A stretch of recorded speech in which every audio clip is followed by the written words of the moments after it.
नमस्कार दोस्तों, मैं कांस्टेबल सुरेश कुमार सिंगल पाठशाला जाखुद में आपका पुनः हार्दिक स्वागत करता हूं। दोस्तों, हम पढ़ रहे हैं हिंदी साहित्य का इतिहास। और हिंदी साहित्य के इतिहास में हमने कल पढ़ा था हिंदी साहित्य के इतिहास लेखक किन किन विद्वानों ने हिंदी साहित्य का इतिहास लिखा, वो हमने पढ़ लिया। और दोस्तों, इस क्रम में हम आगे बढ़ते हुए आज पढ़ेंगे कि जो उन इतिहासकारों ने हिंदी साहित्य का इतिहास लिखा, तो हिंदी साहित्य के इतिहास में उन्होंने काल को, समय को किन आधारों पर और कितने कालों में बांटा, वो आज हम पढ़ेंगे। और करते हैं दोस्तों शुरुआत क्लास की। तो हिंदी साहित्य का इतिहास और काल विभाजन के आधार देखेंगे सर्वप्रथम। तो दोस्तों हम कि मतलब जो हिंदी साहित्य का इतिहास लिखने में समय जो लिया गया, जैसे किसी ने 1000 ईस्वी से माना है अब तक, और किसी ने 700 ईस्वी तक माना है, किसी ने आगे बढ़ते हुए 1184 ईस्वी तक से लेकर अब तक हिंदी साहित्य का जो समय माना है, यानी उस समय को किन आधारों पर विभाजित किया जाए वो देखेंगे सबसे पहले तो। और इसके बाद देखेंगे कि किन किन विद्वानों ने या किन किन जो हिंदी साहित्य का इतिहास लिखा, उन इतिहासकारों ने काल को कितने भागों में बांटा, वो आज हम अध्ययन करेंगे दोस्तों। तो सबसे पहले काल विभाजन के आधार, मतलब हिंदी साहित्य की जो शुरुआत मानी जाती है, कहाँ से मानी जाती है, और उस काल को किस आधार पर विभाजित कर सकते हैं, तो वो देखेंगे हम दोस्तों सबसे पहले तो ऐतिहासिक कालक्रम के अनुसार, ऐतिहासिक काल क्रम के अनुसार मतलब आदिकाल, मध्यकाल, संक्रांति काल और आधुनिक काल नाम रख सकते हैं हिंदी साहित्य के इतिहास का। इसके बाद शासक और उसके शासनकाल के अनुसार, जैसे किसी बहुत महत्वपूर्ण शासक का शासनकाल रहा हो किसी समय, तो उस शासक काल के आधार पर उसका नाम रख सकते हैं, जैसे एलिजाबेथ युग, विक्टोरिया युग या मराठा काल युग। और इसके बाद दोस्तों लोकनायक और उसके प्रभाव काल के अनुसार, जैसे कोई ऐसा लोकनायक हो जाए तो उसके आधार पर भी हम इतिहास के कालक्रम को विभाजित कर सकते हैं। जैसे बांग्ला साहित्य में चैतन्य काल नाम दिया गया है, गुजराती साहित्य में गांधी युग नाम रख रखा है।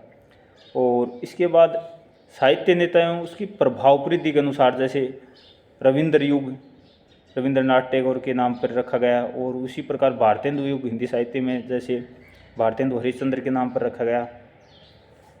उसी प्रकार पांचवा जो आधार है दोस्तों, राष्ट्रीय, सामाजिक एवं सांस्कृतिक घटनाएं आंदोलन के आधार पर, जैसे भारतीयों में भक्ति की भावना विकसित हुई तो उसका नाम भक्तिकार रख दिया। फिर उनमें एक जागरण की भावना पैदा हुई तो पुनर्जागरण नाम रख दिया। इसके बाद और सुधार की भावना पैदा हुई भारतीयों में तो उसको सुधार काल नाम दे दिया। इसके बाद युद्धोत्तर काल, यानी प्रथम महायुद्ध हुआ 1942 तो युद्धोत्तर काल कह दिया। इसके बाद स्वातंत्रोत्तर काल, यानी स्वतंत्रता 1847 के बाद का युग भी कह सकते हैं।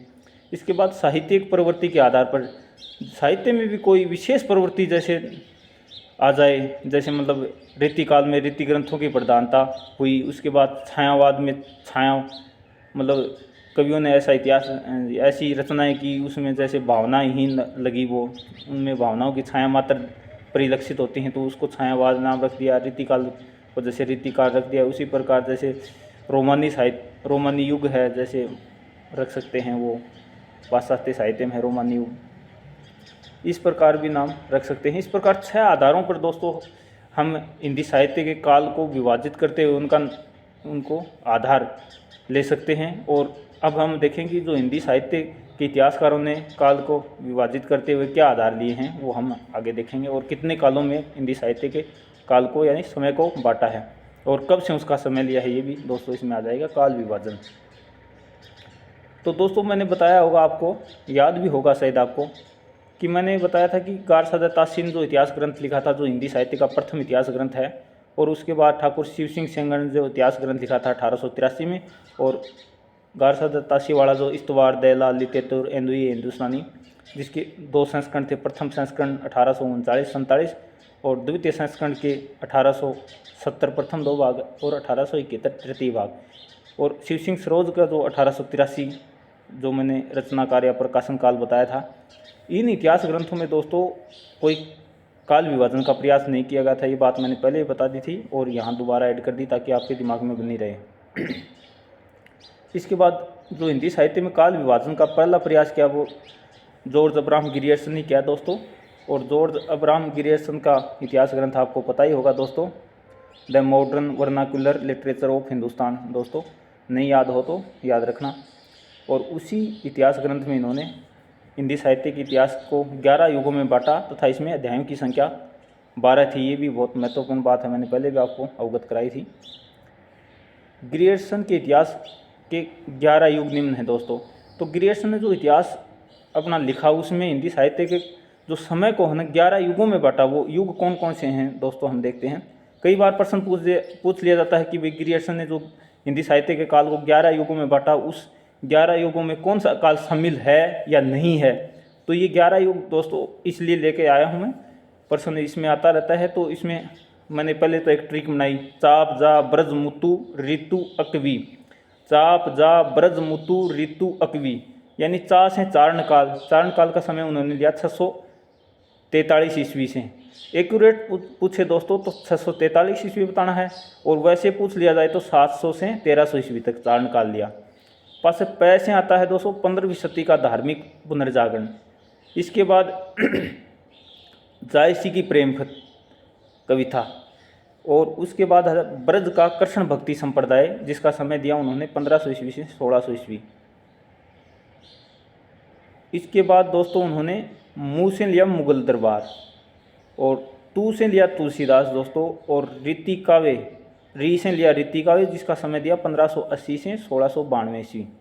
इसके बाद अकवी ऐसे दोस्तों लिया 18वीं शताब्दी, और वी से लिया अक्के, कैसे लिया कबीरदास दोस्तों। इसमें एक नाम छूट गया, री से रीति काव्य, तू से तुलसीदास, तुलसी के अन्य प्रवृत्ति, ऐसे 18वीं शताब्दी, और कैसे कंपनी के शासन में हिंदुस्तान, और वी से विक्टोरिया काल।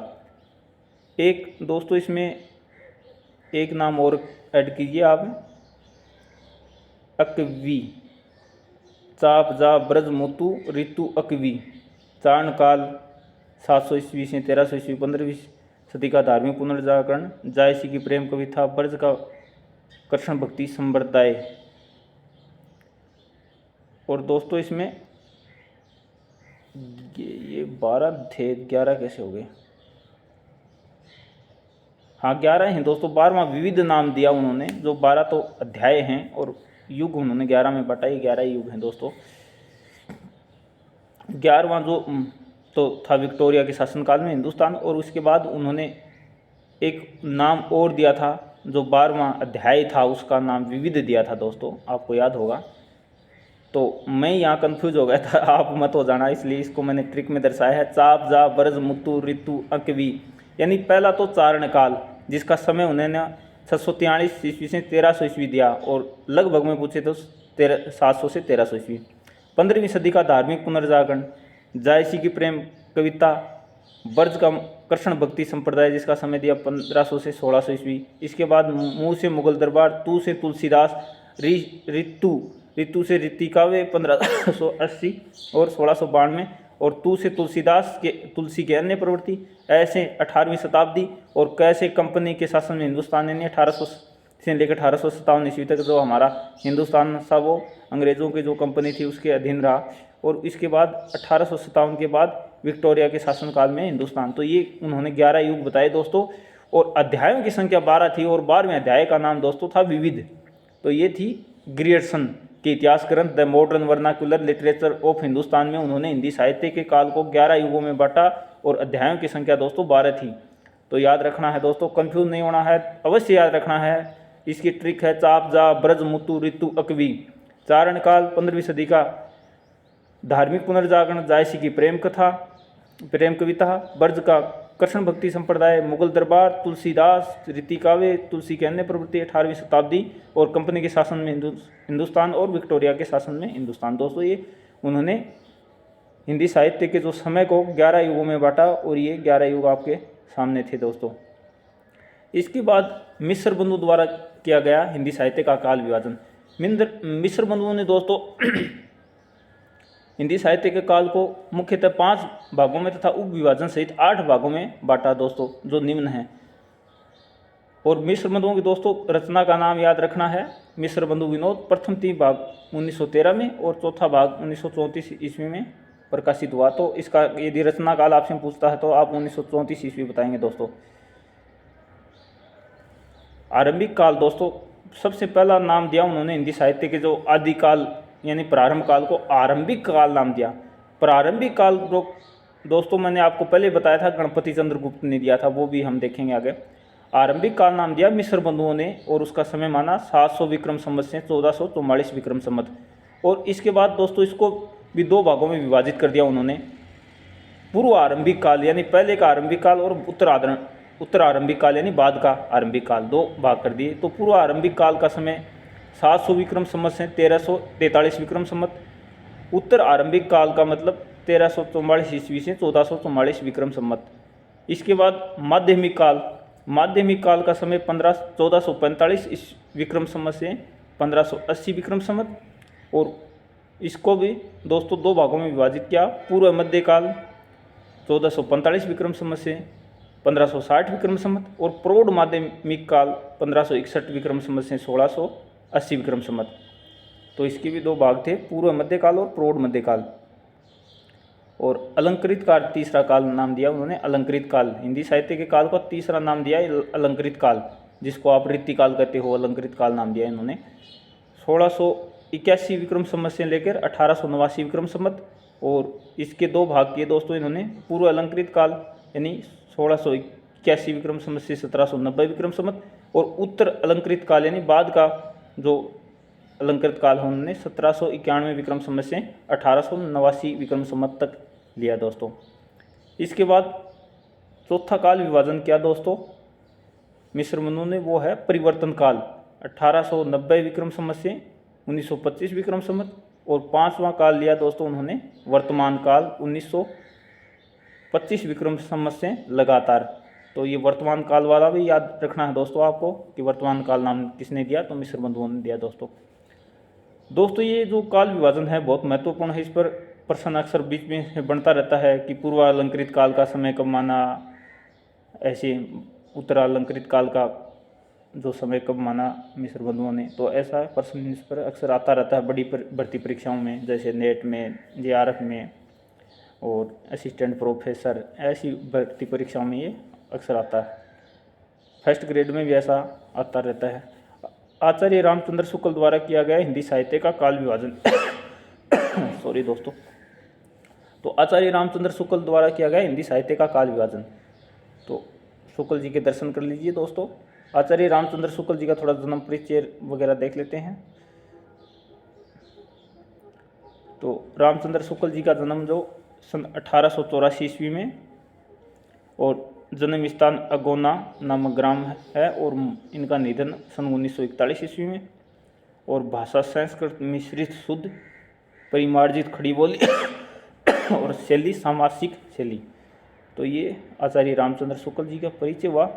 और इसके बाद इनके हिंदी साहित्य का जो इतिहास को कितने भागों में बांटा है वो देखते हैं। हिंदी साहित्य का इतिहास इनकी रचना का नाम है जो 1929 में लिखी। दोस्तों मैंने आपको पहले बताया था हिंदी शब्द सागर की भूमिका के रूप में जो हिंदी साहित्य का इतिहास लिखा गया है वो आचार्य रामचंद्र शुक्ल जी का हिंदी साहित्य का इतिहास 1929 है। और ये दोस्तों इन्होंने हिंदी शब्द सागर की भूमिका के रूप में 1928 में लिखा था। इसको विस्तृत हो जाने के बाद अलग से प्रकाशित करवाया था 1929 ईस्वी में। और इसका पूर्व नाम था हिंदी साहित्य का विकास नाम। दोस्तों आपको याद होगा उक्त रचना में हिंदी साहित्य के काल को चार भागों में विभाजित किया। हिंदी साहित्य के काल को चार भागों में बांटा आचार्य रामचंद्र शुक्ल जी ने।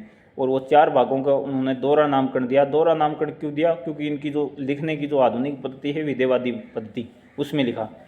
तो उन्होंने वीरता की जो प्रधानता मानी शुरुआत के दौर में, तो उसको नाम दे दिया वीरगाथा काल।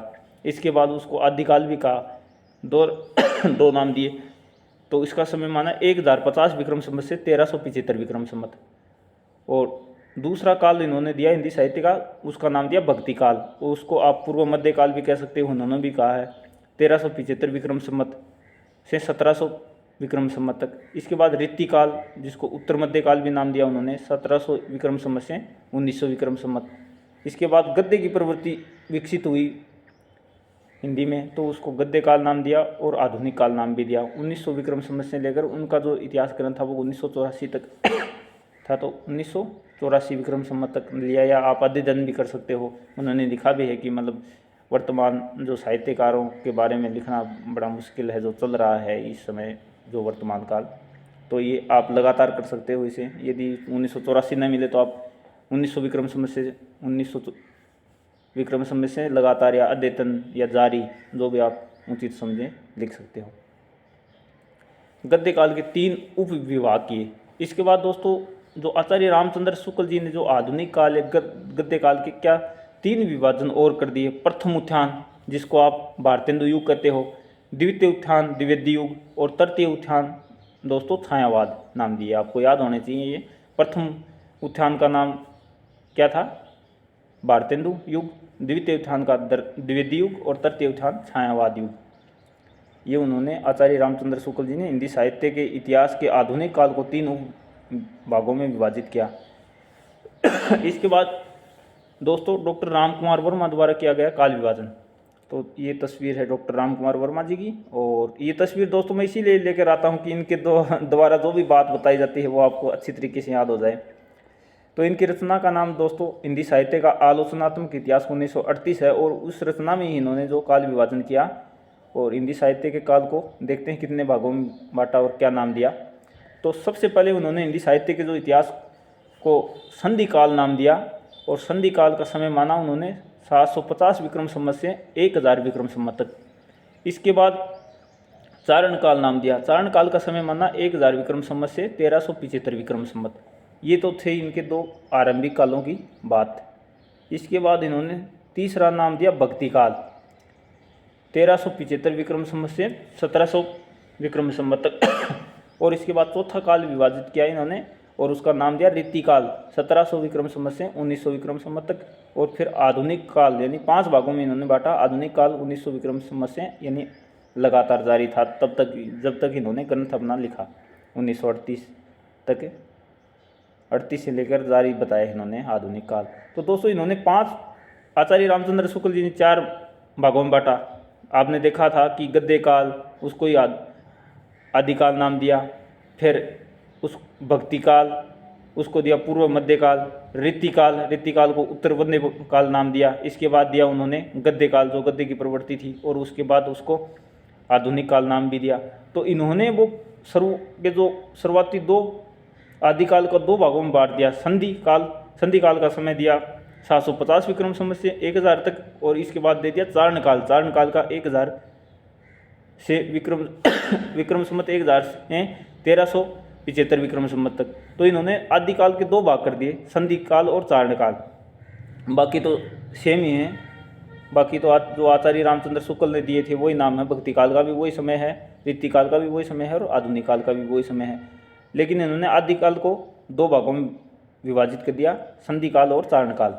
तो दोस्तों कई बार प्रश्न आता है कि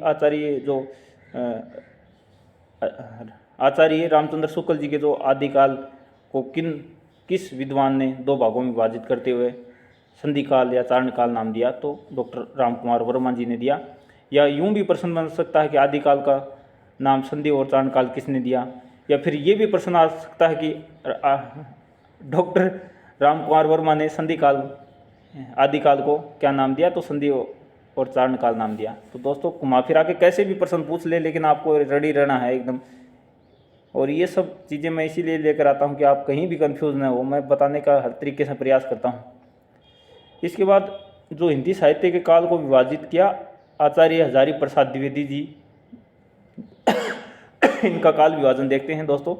ये इनकी तस्वीर है, और इनकी जो रचना है हिंदी साहित्य उद्भव और विकास 1952 में, उन्होंने इस रचना में ही काल विभाजन किया हिंदी साहित्य का। और हिंदी साहित्य के जो काल का समय उन्होंने लिया वो है आदिकाल 1000 ईस्वी से 1400 ईस्वी, भक्ति काल 1400 ईस्वी से लेकर 1700 ईस्वी, और रीतिकाल का समय लिया इन्होंने 1700 ईस्वी से लेकर 1900 ईस्वी, और आधुनिक काल दोस्तों लिया 1900 ईस्वी से लगातार, यानी अभी तक जारी। तो दोस्तों इन्होंने ईस्वी सन में दिया है, याद रखना। आदिकाल 1000 ईस्वी से लेकर 1400 ईस्वी, भक्ति काल 1400 ईस्वी से लेकर 1700 ईस्वी, और रीतिकाल 1700 ईस्वी से लेकर 1900 ईस्वी, आधुनिक काल 1900 ईस्वी से लेकर लगातार। इसके बाद डॉक्टर गणपति चंद्र गुप्त ने हिंदी साहित्य के काल को कितने विभागों में बांटा है दोस्तों, हम देखते हैं। तो ये गणपति चंद्र गुप्त की तस्वीर दोस्तों। और इनकी जो रचना दोस्तों मैंने बताया था कि हिंदी साहित्य का वैज्ञानिक इतिहास है वो दो भागों में प्रकाशित हुआ 1964 और 65 में। तो यदि आपको रचना काल पूछ ले हिंदी साहित्य का वैज्ञानिक इतिहास का रचना काल तो 1965 बताना है दोस्तों। तो इन्होंने जो हिंदी साहित्य के काल को विभाजन किया है वो देखते हैं। प्रारंभिक काल नाम दिया सबसे पहले इन्होंने आदिकाल को, और उसका समय माना 1184 ईस्वी से लेकर 1350 ईस्वी तक। इसके बाद मध्यकाल नाम दिया। मध्यकाल के दो भाग में बांटा इन्होंने दोस्तों। तो दो भाग कौन से हैं? पूर्व मध्यकाल, या उसको नाम दूसरा और भी दिया उत्कर्ष काल। और दोस्तों प्रारंभिक काल का भी आपने ध्यान होगा कि एक नाम और दिया था इन्होंने, एक नाम प्रारंभिक काल का नाम दिया था दोस्तों शून्य काल। कई बार प्रश्न पूछ लिया जाता है कि प्रारंभिक काल को शून्य काल किसने कहा। तो दोस्तों गणपति चंद्रगुप्त जी ने प्रारंभिक काल या शून्य काल दो नाम दिया, और उसका समय माना 1184 ईस्वी से लेकर 1350 ईस्वी तक। इसके बाद मध्यकाल को पूर्व मध्यकाल या उत्कर्ष काल नाम दिया, और उसका समय माना 1350 ईस्वी से लेकर 1500 ईस्वी तक। इसके बाद मध्यकाल या चरमोत्कर्ष काल नाम भी दिया 1500 ईस्वी से लेकर 1857 ईस्वी तक। इसके बाद आधुनिक काल नाम दिया, और आधुनिक काल का समय माना 1857 ईस्वी से लेकर जो इन्होंने इतिहास ग्रंथ लिखा अपना 1965 तक के इतिहास को इन्होंने 5 और उपविभागों में विभाजित किया, और उनका नाम रखा भारतेंदु युग 1857 ईस्वी से लेकर 1900 ईस्वी तक माना। द्विवेदी युग 1900 ईस्वी से लेकर 1920 ईस्वी तक माना। छायावाद 1920 से लेकर 1937 ईस्वी तक माना, और प्रगतिवाद 1937 से 1945 ईस्वी तक माना। प्रयोगवाद 1945 से लेकर 1965 तक माना है। तो दोस्तों ये था गणपति चंद्रगुप्त का हिंदी साहित्य का जो काल था उसको विभाजित किया गया विभाजन। और दोस्तों ये सर्वमान्य तो नहीं है, लेकिन कई बार ऐसे पूछ लेते हैं कि मतलब गणपति चंद्रगुप्त के अनुसार जैसे छायावाद की अवधि क्या है। तो छायावाद की सर्वमान्य अवधि दोस्तों आपको पता होनी चाहिए कि 1918 से लेकर 1936 तक है, लेकिन इसमें उन्होंने 1920 से 1937 तक मानी। इसी प्रकार द्विवेदी युग की जो अवधि सर्वमान्य है वो 1900 से लेकर 1918 ईस्वी तक है दोस्तों, लेकिन इन्होंने 1900 ईस्वी से लेकर 1920 ईस्वी तक माना। इस प्रकार कई बार इंडिविजुअल प्रश्न पूछ लेते हैं कि भाई किस इतिहासकार ने जो इतिहास को कालों में विभाजित किया उसके अनुसार ही बताइए। इसके बाद दोस्तों बहुत महत्वपूर्ण है डॉक्टर नगेंद्र द्वारा किया गया हिंदी साहित्य का काल विभाजन देखते हैं दोस्तों। और डॉक्टर नगेंद्र ने जो काल विभाजन किया वो बहुत ही महत्वपूर्ण है। इसमें भी अक्सर प्रश्न बनते रहते हैं। और इनका जो इतिहास ग्रंथ का नाम आपको पता ही है हिंदी साहित्य का वर्ध इतिहास, और 10 खंडों में प्रकाशित हुआ था। और 10 खंडों में जो अंतिम जो प्रकाशन था वो 1973 ईस्वी में था। तो इसलिए इनके जो इतिहास ग्रंथ का यदि प्रकाशन वर्ष पूछे तो 1973 बताना है दोस्तों। और इन्होंने जो काल का विभाजन किया वो देखते हैं। आदिकाल का समय इन्होंने दिया 7वीं शताब्दी मध्य से लेकर 14वीं शताब्दी मध्य तक। तो दोस्तों इसका मतलब आप कंफ्यूज मत होना, इसलिए मैंने आगे दिखाया है। यानी 7वीं शताब्दी मध्य का मतलब हुआ 650 से, यानी 601 से लेकर 600 तक 6वीं शताब्दी, और 601 से लेकर 7वीं शताब्दी शुरू हो जाती है दोस्तों, आपको सभी को पता होगा। तो 7वीं शताब्दी मध्य का मतलब हुआ 650 से लेकर ईस्वी से लेकर, और 14वीं शताब्दी का मध्य का मतलब हुआ 1350 ईस्वी तक। और इसके बाद भक्ति काल का समय इन्होंने दिया 14वीं शताब्दी मध्य से लेकर 17वीं शताब्दी मध्य तक, मतलब हुआ 1350 ईस्वी से लेकर 1650 ईस्वी तक। दोस्तों ये मैंने आगे इसलिए दर्शाया कि आपको कहीं भी कोई भी कंफ्यूज उत्पन्न ही न हो, बस आपको पढ़ते ही दिमाग में आ जाए भाई कब से कब बात कर रहा है ये। तो इसलिए मैंने इनको अंकों में भी दर्शाया है। रीतिकाल का समय इन्होंने माना 17वीं शताब्दी मध्य से, यानी 1650 से 19वीं शताब्दी मध्य यानी 1850 ईस्वी तक। आधुनिक काल 19वीं शताब्दी मध्य से अब तक, तो यानी 1850 से आधुनिक काल की इन्होंने शुरुआत मानी, और वो जारी बताया अभी तक। और उसके भी बाद में दोस्तों इन्होंने आधुनिक काल की भी और विभाजन की। इन्होंने पहला नाम दिया पुनर्जागरण काल या भारतेंदु युग 1857 ईस्वी से लेकर 1900 ईस्वी तक। और दूसरा काल जो द्विवेदी युग कहते हैं आप, उसका नाम दिया इन्होंने जागरण सुधार काल 1900 ईस्वी से लेकर 1918 ईस्वी तक। और छायावाद का इन्होंने जो समय दिया 1918 से लेकर 1938 ईस्वी तक।